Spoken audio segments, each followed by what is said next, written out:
नमस्कार, मैं तनुश्री त्रिवेदी आपका स्वागत करती हूं द राजधर्म पर। बटेंगे तो कटेंगे, ये बयान आज आगरा में सीएम योगी आदित्यनाथ ने दिया।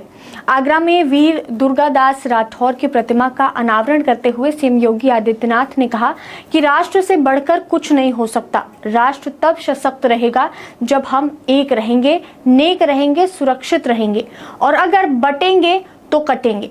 इसको लेकर अब सियासी घमासान भी शुरू होने वाला है। बांग्लादेश में जो हिंदुओं के साथ लगातार अत्याचार हो रहा है, उस पर सीएम योगी आदित्यनाथ ने हिंदुओं को जाति में बंटने के बजाय एकजुट होकर रहने की सलाह दी है और उनसे ये अपील करी है कि हिंदू एक होकर रहें, किसी भी जाति में ना बटे। बांग्लादेश के हालात पर भी सीएम योगी आदित्यनाथ का आज बयान सामने आया। उन्होंने कहा कि हमें एकजुट होकर रहने की जरूरत है। आज जन्माष्टमी है और बांग्लादेश में जो हिंदू हैं वो अपने भगवान की पूजा भी डर के साए में कर रहे होंगे। आज वो लाखों लोग व्रत तो होंगे, लेकिन उनके चेहरे पर शायद खुशी नहीं होगी। तख्ता पलट के बाद बांग्लादेश में रहने वाले हिंदू हैं, उन्होंने कभी नहीं सोचा होगा कि उनके साथ कुछ ऐसा हो जाएगा। कट्टरपंथी जो है उनका जीना मुश्किल कर देंगे। बहनों और भाइयों, राष्ट्र से बढ़कर के कुछ नहीं हो सकता, कुछ नहीं हो सकता। और राष्ट्र तब सशक्त होगा जब हम एक रहेंगे, नेक रहेंगे, तभी नेक रहेंगे। बटेंगे तो कटेंगे। आप देख रहे हैं ना, बांग्लादेश में देख रहे हो ना, तो वो गलतियां यहां नहीं होनी चाहिए। बटेंगे तो कटेंगे, एक रहेंगे तो नेक रहेंगे,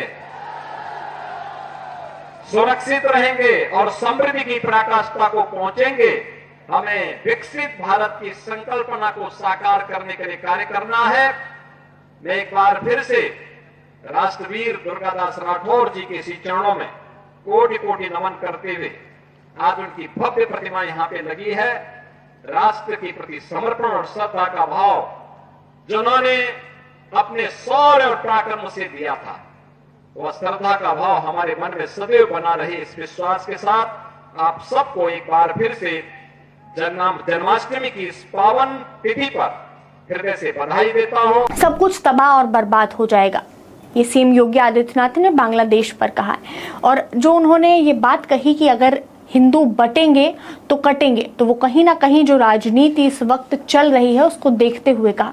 क्योंकि हमने देखा किस तरीके से पीडीए फॉर्मूला लगा के दलितों की सीट एक अच्छे पैमाने पर उत्तर प्रदेश में ली गई, लेकिन जब बात आती है दलितों के साथ कुछ गलत होता है या अल्पसंख्यकों के साथ कुछ गलत होता है तो उन पर सवाल कोई नहीं उठाता है। जहां पर बात आ जाती है मुसलमानों की, यानी अल्पसंख्यक मुसलमानों की, तो दलितों के सपोर्ट में कोई नहीं बोलता नजर आता है। अगर हम उत्तर प्रदेश की बात करें, अगर हम बरेली की बात करें, तो वहां भी हमें ये देखने को मिला, जब मैं वहां पर पहुंची तब वहां पर भी ये देखने को मिला कि जो नेता समाजवादी पार्टी के खुद वहां पर बैठे हैं, जो नेता खुद बसपा के वहां पर बैठे हैं, वो सभी मुस्लिम नेता हैं। और वो खुद जब दरिंदगी दलितों के साथ करते हैं और वहां जब दलितों को प्रताड़ित किया जाता है तो उनका ना तो कोई भी बयान सामने आता है और ना ही वो उनका समर्थन करते नजर आते हैं। तो लगातार ये जो आरोप लग रहे हैं कि सीएम योगी आदित्यनाथ हिंदुओं को भड़काने का प्रयास कर रहे हैं, तो कहीं ना कहीं इससे ये साबित होता है कि सीएम योगी आदित्यनाथ भड़काने का प्रयास नहीं कर रहे हैं, बल्कि उनको शायद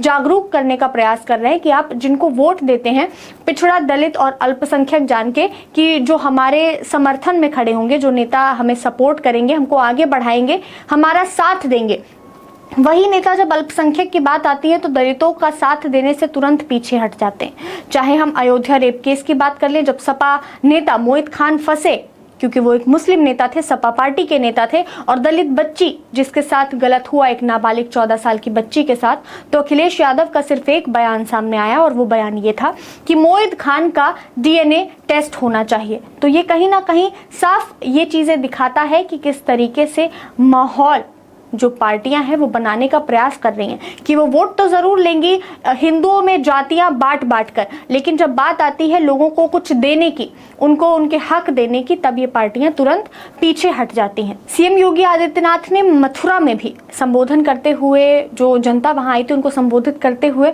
उन्होंने विपक्ष पर भी चुन चुनकर निशाना साधा और उन पर हमला बोला। उन्होंने कहा कि बांग्लादेश की जो घटना है इस पर सबके मुंह बंद है, क्योंकि उनको भय है कि अगर वो बोलेंगे तो उनका वोट बैंक जो है वो खिसकता नजर आएगा। उनके पैरों की जमीन जिस पर वो खड़े हैं वो अंगारे उन्हीं की जलाते दिखाई देंगे। इसलिए वो मौन है, इसलिए वो कुछ नहीं बोल सकते। जो लोग दुनिया के अन्य मुद्दों पर सवाल उठाते हैं, जो लोग दुनिया के अलग अलग मुद्दों पर बोलते हैं, उन्हें फिलिस्तीन दिखाई देता है पर उन्हें बांग्लादेश नहीं दिखाई देता। उन्हें दुनिया की अन्य जगहें दिखाई देती हैं लेकिन उन्हें बांग्लादेश नहीं दिखाई देता है। तो वहीं बटेंगे तो कटेंगे इस बयान को लेकर जो यूजर्स हैं ट्विटर पर वो लगातार सीएम योगी आदित्यनाथ की तारीफें कर रहे हैं और उनको ये बोल रहे हैं कि ये ऐसे नेता हैं जो बिना किसी से डरे अपनी बातों को स्पष्टता से कहते हैं। मैं आपको कुछ कमेंट्स पढ़ के बताती हूँ। एक यूजर कहते हैं कि इतना खुलकर बोलने की हिम्मत योगी जी के अलावा किसी में नहीं है। सत्ता और कुर्सी की बिना चिंता किए कोई कुछ भी अगर बोल सकता है तो वो केवल योगी आदित्यनाथ हैं। अगला यूजर लिखता है कि महाराज जी ने बिल्कुल सही बात की। अभी विपक्ष की यही कोशिश है कि हिंदुओं को जाति में बांटकर इसे इतना कमजोर कर दो कि ये लोग आपस में लड़कर समाप्त हो जाएं। इसलिए विपक्ष जातीय जनगणना पर जोर दे रहा है। सारे हिंदू समाज को एक होना पड़ेगा, नहीं तो देश का बुरा हाल हो जाएगा। और हमें ये देखने को भी मिला कि जब बांग्लादेश जैसा मामला सामने आया, जहां हिंदुओं को इतना प्रताड़ित किया गया, इतना गंभीर मामला जब सामने आया, तो बड़े बड़े नेताओं ने, विपक्ष के जो बड़े बड़े नेता हैं, उनका यही बयान सामने आया कि अगर इसी तरीके से देश चलता रहा तो बांग्लादेश जैसी हालत भारत में भी हो जाएगी। तो कहीं ना कहीं ये जो विपक्ष के नेता हैं ये कामना कर रहे हैं कि बांग्लादेश जैसी हालत भी भारत देश में हो जाए। आगे एक यूजर ने कमेंट में लिखा कि बहुत सुंदर और गहरा विचार। ये सच है कि एकता में शक्ति है और अब जब हम साथ रहते हैं और एक दूसरे का साथ देते हैं तो हम अधिक मजबूत और सुरक्षित होते हैं। एकता से हम विभाजन और दुर्भाग्य से बच सकते हैं, एक दूसरे की ताकत और कमजोरियों को समझते हैं, सामूहिक रूप से समस्याओं का समाधान करते हैं, प्रेम, शांति और सद्भावना का वातावरण बनता है। आपका यह विचार हमें एकता और सामूहिकता के महत्व की याद दिलाता है।